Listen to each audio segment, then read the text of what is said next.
Hey guys, it's John here from Sonic Drive Studio. I hope you're all safe and well. In today's video, we're going to compare 5 overdrive or boost pedals through my Mesa Boogie dual rectifier tube amp head. Mesa rectifiers are notorious for sounding a bit saggy and loose in the low end. They sound absolutely huge though, and I do like how they sound without a boost, but a good pedal can certainly help to sort of change the voicing of the amp a little bit to make it sound more tight and or aggressive. I also recently did a similar video, but with my Marshall JCM800 Studio. Do check that one out as well if you're interested. I'll put a link in the description below. The boost or overdrive pedals that we're going to compare in this video are the Maxon OD808 Overdrive. I think we all know this one. The classic Boss SD1 Super Overdrive, a very affordable classic. The Electro-Harmonix Soul Food, which is basically a klon clone. The Electric Eye Audio Mud Killer, a very cool and unique boutique overdrive pedal that I recently demoed. Check the link in the description for that demo. It's basically a very versatile and modern type of tube screamer. And I also thought it would be fun to include my MXR 10-band equalizer. How good will that pedal sound in comparison to the overdrives? I'm going to use my trusty and familiar ESP LTD-Elite Eclipse I guitar with Seymour Duncans in it. And for this comparison, we're just going to use the bridge pickup, which is a JB. The amp is going through my Loadbox and into an OwnHammer impulse response. I'm using the Forward 3 mix from the Revolution series 412 Trad V30 speaker option. This is one of my all-time favorite impulse responses for that classic Mesa sound. The settings on the dual rectifier will be exactly the same throughout the entire video, with the exception of the gain control. For all the clips without the boost pedals on, I'm using a bit more gain, and when the pedals are on, the gain is a little bit lower to make room for the overdrive pedals to do their work. Now let's go ahead and listen to the amp without a boost.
That sounded pretty great. A classic rectifier tone with that huge but sort of saggy bottom end, those scooped mids and a very bright and sort of fizzy top end. I personally can really appreciate that raw and untamed rectifier sound, but I can definitely see and understand why some people might want to tighten that up with a pedal.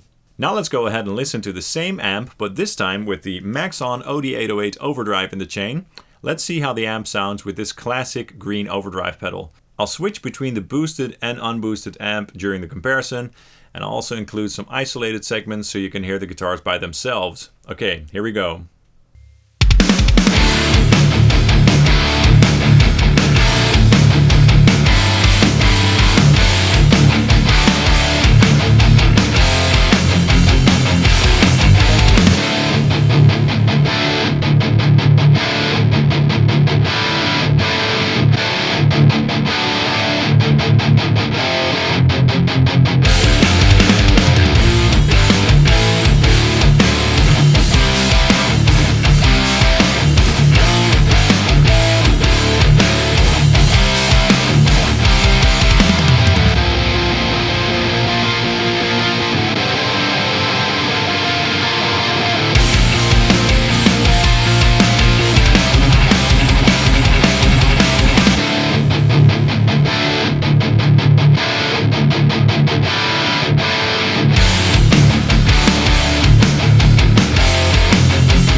What a great sounding boost pedal. I think it did a great job of tightening up the amp. I guess it's a classic for a reason. Now let's check out the Boss SD1 Super Overdrive. Here we go.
Now let's go ahead and listen to the Electro-Harmonix Soul Food pedal. In my last comparison with the Marshall, I noticed that this pedal had a bit more of a thicker low end, so I think this one keeps the low end intact a little bit more. It's basically a more transparent sounding overdrive. Let's go ahead and listen to this one right now.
Yep, definitely a bit thicker sounding overall.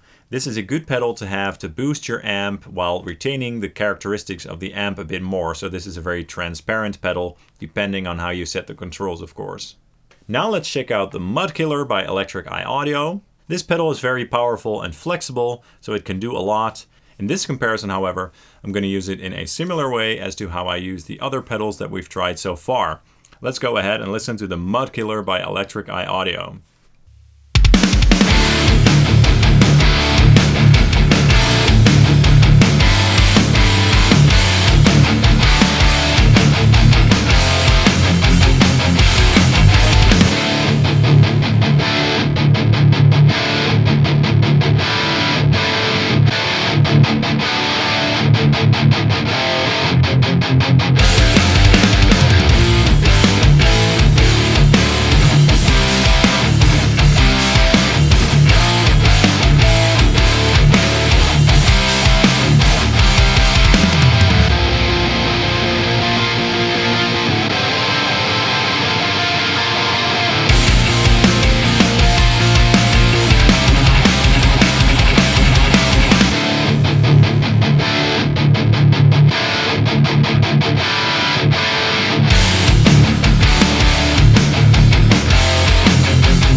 That sounded awesome. A very cool pedal indeed, great for metal. Now let's go ahead and take a listen to the MXR 10-band equalizer. I'm obviously using this as a clean boost, but I'm also using the equalizer to remove some low end, to boost the mids, and to also remove a little bit of top end here. This will inherently make it sound a bit closer to something like a Tube Screamer. Let's go ahead and see how this pedal compares to the overdrive pedals. Here we go.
This also sounded pretty killer, a pretty handy tool to have indeed. Now let's go ahead and listen to an A/B or back-to-back comparison of the amp without a boost and the amp with all the boost pedals turned on. Here we go.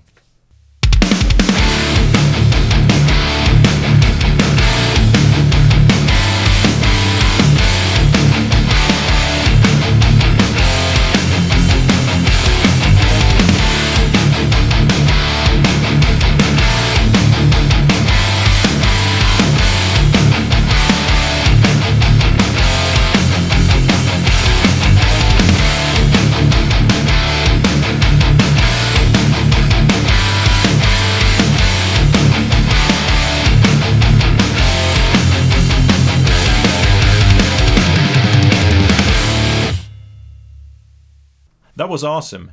Now let's go ahead and check out the same thing, but this time with the backing track, so the drums and bass turned off, so just with the guitars isolated. Here we go.